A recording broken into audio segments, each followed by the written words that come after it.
deux bus de la société Dakar Demdik. 48 heures renouvelables, c'est le mot d'ordre qu'ils ont resté pour réclamer le paiement de leurs indemnités de stage. Sitting ce matin également du syndicat de la Marine nationale, il dénonce la précarité des travailleurs doublée de mauvaises conditions de travail. Le syndicat annonce d'ailleurs une paralysie totale du secteur si rien n'est fait. L'avis d'un expert sur la cour de l'enrichissement illicite, le constitutionnaliste Ndiogou Sarr accuse le procureur spécial d'avoir violé la loi. Selon lui, le droit ne permettait pas ou ne permet pas à Alioune Daoud de convoquer des députés sans l'aval de l'Assemblée nationale. Mauvais état des routes, manque d'eau dans certaines localités, défaut d'électrification rurale. Le Louga ainsi ses priorités en attendant l'arrivée du gouvernement. Le Ndiambour accueille à partir de demain Abdoul Mbaye et son équipe dans le cadre des conseils des ministres décentralisés. Entre recul et plaintes, chutes et rechutes dans les audits, le Sénégal a fini d'annoncer tous les couleurs de Noël. Pouvoirs et opposition risquent de ne pas se faire cadeau cette année avec leur message de fin d'année déjà semé de pics. C'est l'objet de la chronique hebdomadaire signée Ousmane Sen. La page internationale sera au rendez-vous à suivre dans le magazine Actu Média et la revue de la presse. Tels sont les titres. Les détails dans un instant.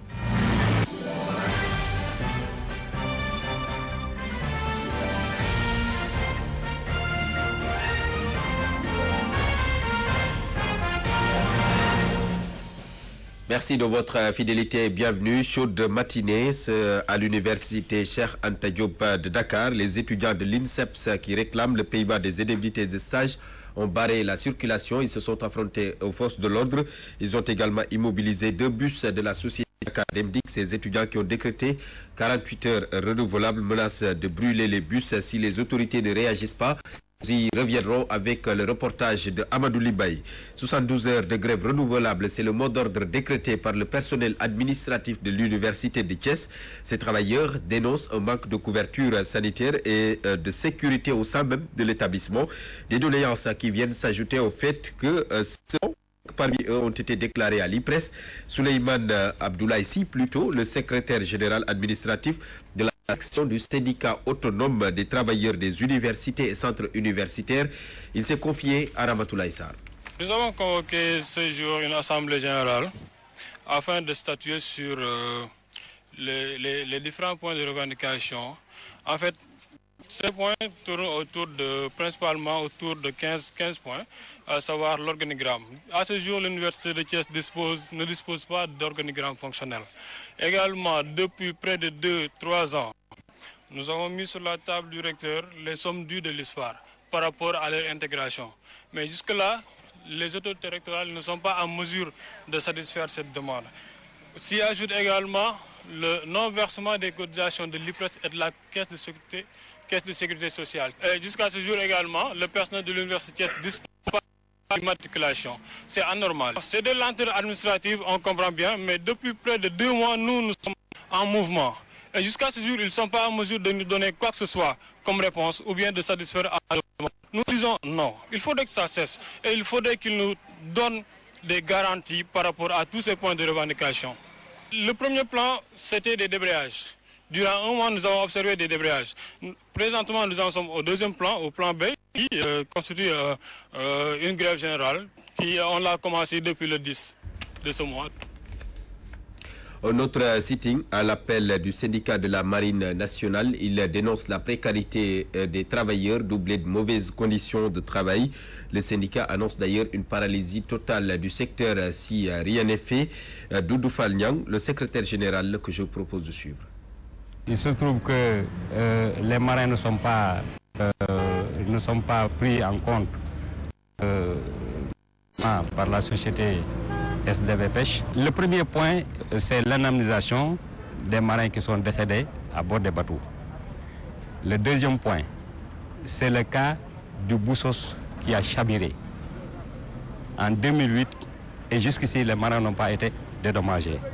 Le troisième point, c'est le problème de l'IPRES.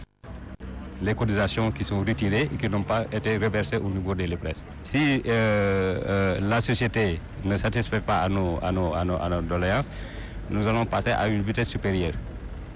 Alors, ils nous ont appelé à une négociation, nous allons répondre. Maintenant, si on ne trouve pas de solution, maintenant, on passe à une vitesse supérieure. En faisant quoi, nous ne décidons pas de descendre dans la rue, de faire une marche. de bloquer les activités au niveau de la société. Et aussi, on n'exclut pas aussi une grève générale.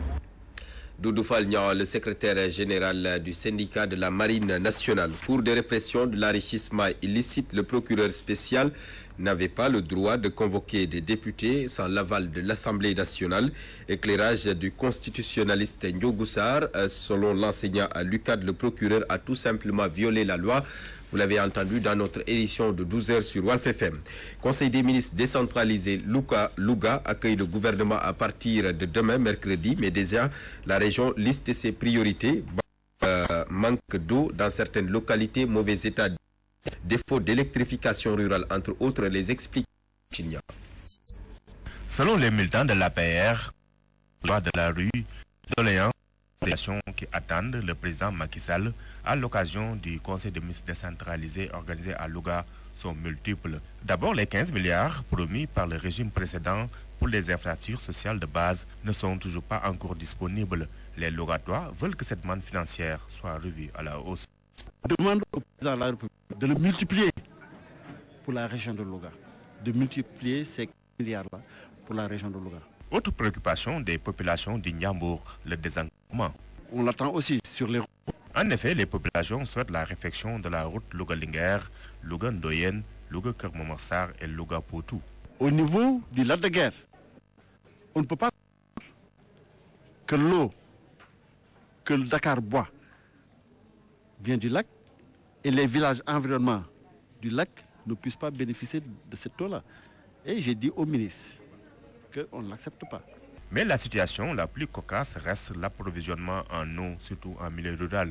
Les populations jugent inacceptable que les riverains de guerre Dakar soient privés d'eau potable. Amadou Mbérisila. Sa volonté d'injecter 48 milliards de francs CFA dans la ville sainte pour venir à bout des difficultés liées à l'assainissement de Touba. De cabinet du ministre de l'assainissement. Il ajoute en outre qu'un milliard de francs CFA sera lancé plus tard en janvier 2013. Une déclaration faite en marge du forum organisé par le comité d'organisation du Grand Magal. Léopold Tamba. La l'assainissement au cœur des préoccupations des autorités religieuses mourides a fait l'objet d'un forum ce lundi à Dakar, présidé par le directeur de cabinet du ministre de l'Hydraulique et de l'Assainissement. Matar Diallo, puisque c'est de lui qu'il s'agit, venu présider ces travaux, a réaffirmé la volonté d'injecter 40 milliards de francs dans une phase prioritaire, dont 22 milliards pour les eaux usées, 26 milliards pour les pluviales. Dans la même veine, il a annoncé que le programme prioritaire sera exécuté dès le mois de janvier 2013 et seront terminés avant le début de l'hivernage. Coût du montant des travaux, 7 milliards de francs CFA. Pour cette phase d'urgence, le dossier d'appel d'offres est en cours d'instruction au niveau des marchés.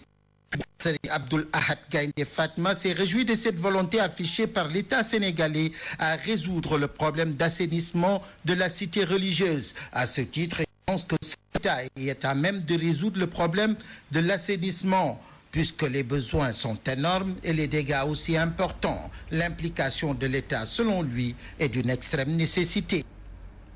Léopold Tamba, entre recul et plainte, chute et rechute. Dans les audits, le Sénégal a fini d'annoncer toutes les couleurs de Noël.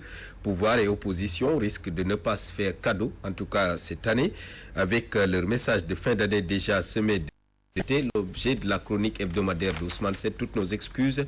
Elle n'est pas encore en place, vous l'entendrez de toute façon dans nos prochaines éditions. La page internationale, c'est Euronews.